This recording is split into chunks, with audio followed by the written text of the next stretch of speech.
అమరావతి రాజధాని నిర్మాణం కోసం 29 గ్రామాల రైతులు 34,000 ఎకరాలు ల్యాండ్ పూలింగ్లో భూ సమీకరణ ద్వారా సిఆర్డీఏకి భూములు అప్పగించారు. అంటే ఇష్టపూర్వకంగా ఇస్తున్నాము, ప్రభుత్వం ఇచ్చే ప్యాకేజీ తీసుకోవడానికి అని చెప్పేసి ఇచ్చారు. దీంతో రాజధాని ప్రక్రియ సులువైంది. అయితే ఆ 29 గ్రామాల్లో 1800 మంది రైతులు 2,500 ఎకరాలు ఇంకా ఇవ్వలేదు సిఆర్డీకి. ఇటీవల కాలంలో మంత్రి నారాయణ అధికారులు జరిపిన చర్చల వల్ల ఒక 300 ఎకరాలు ఇవ్వడానికి ముందుకొచ్చారు ల్యాండ్ పూలింగ్ ప్యాకేజీ కింద. ఇంకా ఒక 2,000 ఎకరాల పైగా భూములు రైతుల చేతుల్లోనే ఉండిపోయాయి.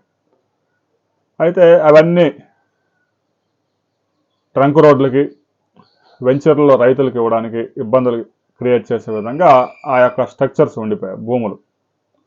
దీంతో ఆ భూముల్ని 2013 భూ సమీకరణ చట్టం కింద స్వాధీనం చేసుకునేందుకు కేబినెట్ డిసైడ్ చేసింది.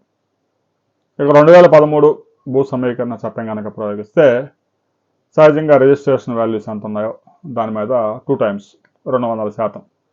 అక్కడ 30 లక్షలు కనుక రిజిస్ట్రేషన్ వాల్యూ ఎకరం అంటే ఆ రైతుకి 90 లక్షల రూపాయల ఎకరానికి పరిహారం చెల్లించి ఆ భూమిని స్వాధీనం చేసుకుంటాం.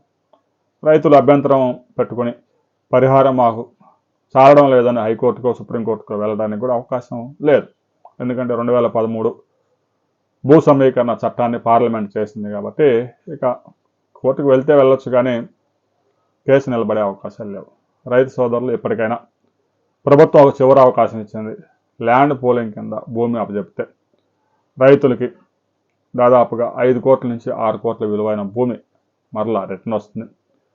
లేదు 2013 భూ సేకరణ చట్టమే కావాలి అంటే మాత్రం కోర్టుల చుట్టూ తిరగాల్సి ఉంటుంది. దీని మీద రైతు సోదరులు ఆలోచించి ఈరోజు ఒక నిర్ణయం తీసుకుపోతా ఉన్నారు. ఆ తర్వాత మరిన్ని వివరాలతో మరో వీడియోలో మనం కలుసుకుందాం.